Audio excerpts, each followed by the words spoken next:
Alright, so here we are coming into our third round now, 2-0. We're going up against JETSEN1. Before I talk about the matchups and his team, I just want to talk a little bit about, we did have some controversy associated with this match. In our second match of this round, we had a situation where he had the advantageous lead. I switched in, and he was still fast attacking, but trying to switch out is what he told me after, and was unable to switch. So as we battlers know, depending on your fast move, sometimes if you don't time the switch right, it's unable to come out. And my understanding of it is that there's only certain things that are considered by Sylph Arena to be grounds for a replay, certain lag or certain other issues that can arise that are grounds for a replay that affect the outcome of a match. And then other things are considered game mechanics or considered issues that are not recognized as by Sylph as means for replay. But regardless of whichever the case, it's more of a PSA to let people know if you feel you are experiencing some kind of issue in your match, just bring it to the admin's attention right away. In this situation, we played out the whole match. He thought he had an issue at the beginning of the match, and then we played out the complete match, and he brought it to attention at the end of the match after. You'll see in round 2 that if you watch the corresponding video that I was able to defeat him in that second round to go up in 2-0 in that round of the tournament. But then after that round, he was saying that he wanted a rematch from something that happened at the beginning.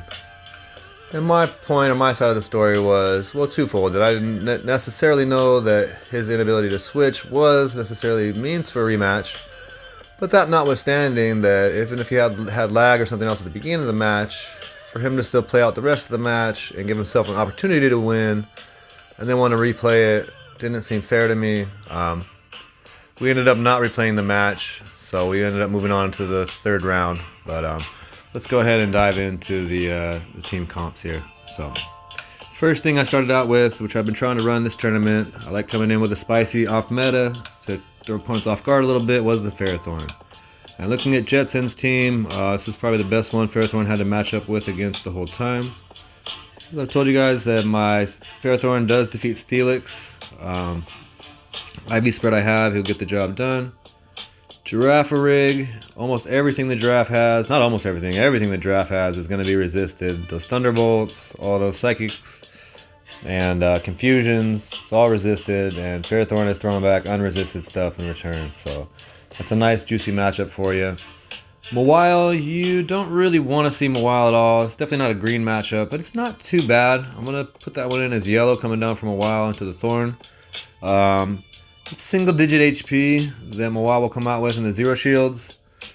And then you're able to play around with acid spray, and the power whips are resisted, but they do a decent amount of damage, especially if you throw a spray first. So I'll call that more of a yellow matchup, although it's not a matchup you want to really be in. It's not terrible.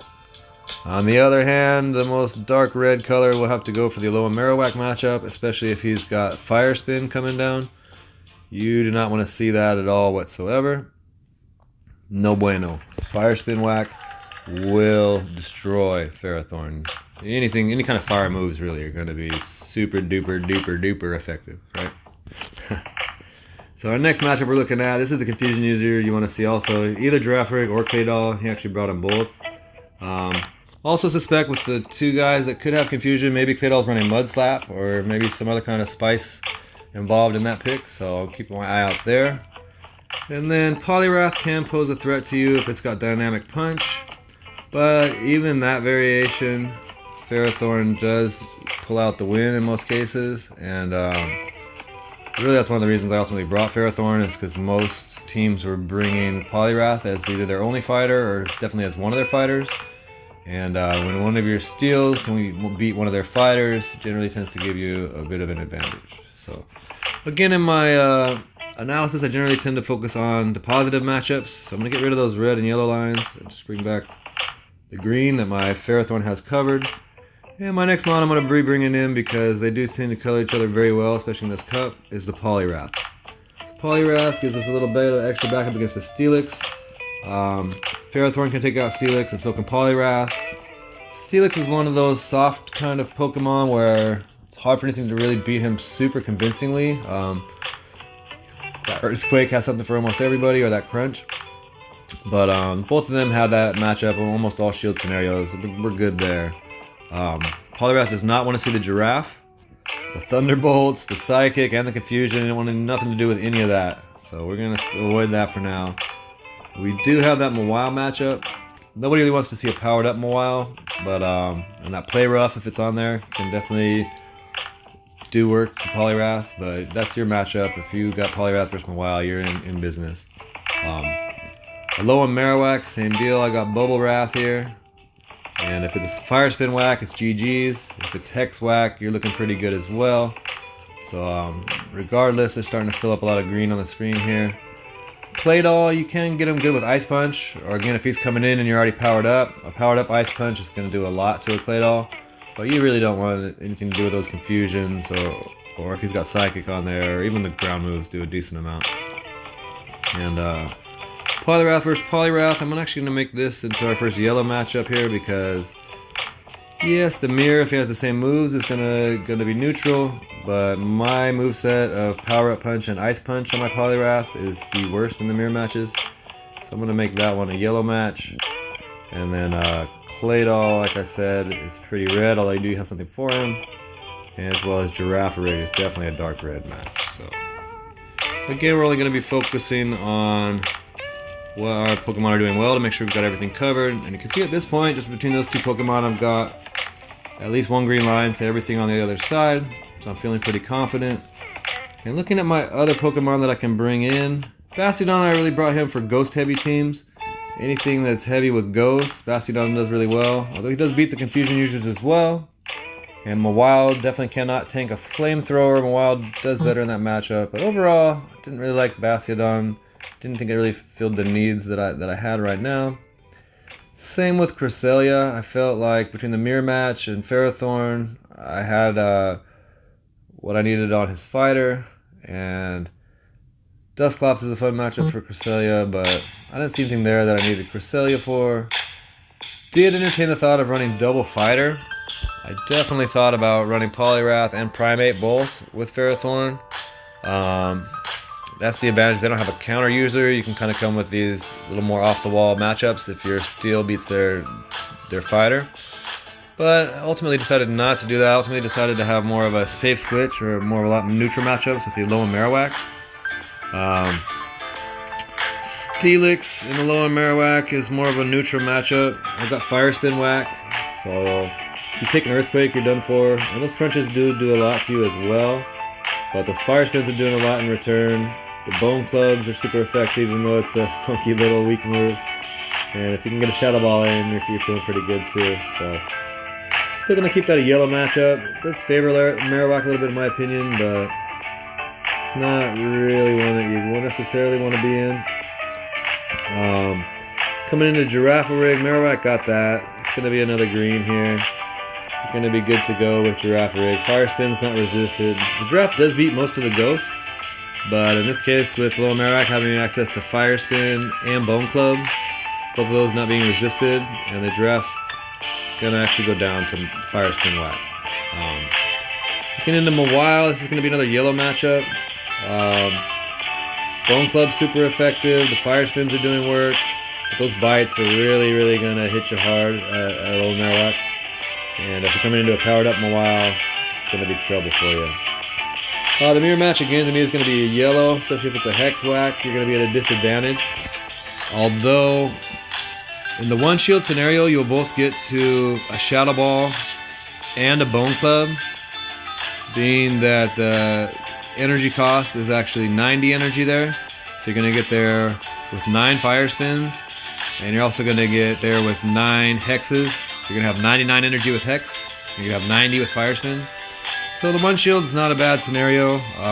You are going to be behind because the Hex was hitting you super effectively, but it's not the worst situation to be in. Even if he has Hex and you have Fire Spin, it's a playable matchup. You can take down Claydol with Fire Spin Whack, but all those Earth moves, you're definitely going to want to have shields. So I'm going to make that yellow as well, just because, especially if he's running Earthquake, he can one-shot you there, so you got to be wary. Then Polyrath is going to be the only matchup. Guys, make sure you check out Pokemon 7, Heart of Gold Randomizer, Nuzlocke. But That's going to be a matchup I'm going to make red. If I see this in the lead, I'm probably switching out. I do have something for Poliwrath. If I can land a Shadow Ball, that matchup doesn't look so bad. If I'm running Hex Whack, it doesn't look as bad either. But as it is, especially in the lead, I don't want to see Poliwrath as Marowak. But I've already got the Mirror, and I've got Ferrothorn there, so feeling pretty good about this.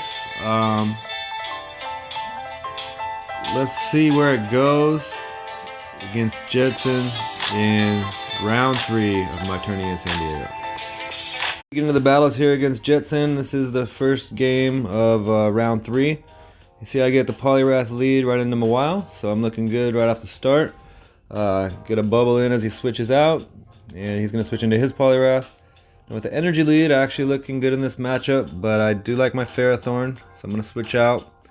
I look like 5 bubbles, so I was afraid this could have been a dynamic punch. I did shield the first power-up punch. How many times in this tournament? We're going to have to see. I might have set the record for most times shielding the first power-up punch and still winning a tournament. It's pretty incredible. Anyhow, this second power-up punch I do not shield. And you might think I really lost this matchup bad, and especially right here. I was expecting the shield to come up. He probably knew that, so it was great decision making on Jetson's part. He takes the Acid Spray. And I'm going to take the rest of these power-up punches, but if I had let the first one come through and shielded the last one, then it would have still cost me 1 shield, but I was still taking this matchup, even though he wisely did not shield the Acid Spray. And right here you're going to see I'm going to die with almost full energy. I thought about double shielding my Ferrothorn, but thought that probably wasn't wise, especially as I had switched into this matchup originally. Well, remember that my Poliwrath is powered up already still from the first time around. I have the other advantage of this being my first power-up punch and Bubble doing 11 energy. I'm going to get to my second power-up punch here before he'll be able to get to his second power-up punch, just the way that the energy generation happens to play out there. So that was nice to my benefit as well. I got lucky a few times in this tournament for sure. I was able to force him to shield there. And I'm not sure that's the right choice, shielding there either. This power punch had been powered up quite a bit, so it would have done a decent amount of damage, but shields are very valuable. Using them on a nerf move like power up punch, questionable decision, especially when it wasn't going to be super effective. Now I did say in my intro that this is a bad matchup for Alolan Marowak. I said that I would need to get out of there. But in retrospect, it's really not that bad. Especially when shields are down. If you can land a Shadow Ball, the matchup looks pretty good. Even when shields are up, if you're able to get the bait, you're not looking too bad, especially with Hex Marowak. And even if you don't get the bait, even if you just go straight Shadow Ball, you do get 2 Shadow Balls, so you can force 2 shields. And you don't really have to shield anything that Poliwrath has coming out, unless he does have the Hydro Pump variant, which is becoming more popular. You can see I'm able to come in and fire spin him down before he can get another fast move. And with a little energy advantage against Mawile, Marowak's got that. With shields down, I probably should have just gone with Shadow Ball. But I will be able to get 2 Bone Clubs. And with a couple more fire spins and this other Bone Club, it's going to be GG's. So you can see in that first round, again, I kind of survived making some more bad decisions. But at the same time, I still felt pretty confident with my team of 3. Even with making all these bad decisions, luckily I was getting good leads, and luckily I was able to make enough good decisions to still overcome the bad ones and to still get the victories. So now we're going to be coming into the second game. This is going to be the one where there's going to be a little bit of controversy. So just keep your eye on it. It's going to be... He gets the advantage at the lead, as I chose to do the Alolan Marowak. Upon further investigation, you can see even in my intro, I was still under the impression that I need to switch out of there. If you're in a matchup that's closer like that, and you have the advantage to, like I said, I can just go straight Shadow Ball on the windshield and get 2 Shadow Balls off. So this matchup's a lot closer than I thought it was. So GG's Jetson, but instead of switching out, I probably can stay in here. But you'll see here, he's saying that he was trying to switch after he sees my Ferrothorn come in. But you can see I still see the bubbles coming out. There was a slight hesitation. And then I'm gonna get this power whip off. And he might be fearing this as an acid spray. He does not block, and that was a big decision that didn't have anything to do with whatever switch decision he was talking about. And then here we're coming back in, I'm able to get to the acid spray. So he knows not to block this. If it's a power whip, it's not going to do a terrible amount. He probably knows it's acid spray coming in and try to soften up a little bit. So there's the acid spray. I'm not going to shield here. If this had been the Bone Club bait, or if I had shielded the Shadow Ball, again, that can help change the outcome of this matchup. But I go ahead and let that come through. It was the Shadow Ball. If it's a Bone Club bait, it's not going to do much. And that's one thing I like to take into consideration when whether or not to shield. If it's the bait move, well, if it's a bait and I don't block it, how much it's going to do? If it still does a lot, then maybe I'll block anyway. Even if it's bait, no big deal. If I can let the bait come through and get a big advantage by letting him waste energy, like this little Bone Club here, looks like he tried to maybe under tap that, which I'm not sure why you would do that. He did get the energy back there. I don't think it gave him much of an advantage. You'll see in the next round we had a similar matchup and he didn't under tap it. I think it worked out better for him. Get him blocking here. I knew the Shadow Ball's probably coming. That's one thing you can do when you're making shielding decisions. If they don't have enough time to get to another move after that move, it's probably not going to be bait. It probably is going to be the big move. So as you can see here, he's got the shield advantage. But it looks like he has nothing to counter my Poliwrath. He brings in his Mawile. I'm coming in with my power-up punch. It's already pretty much charged up. It's going to make these bubbles do more, and I'm right already to another power-up punch. And at some point he's going to have to start using these shields on these power-up punches. Even though it was nerfed, it is super effective. And you're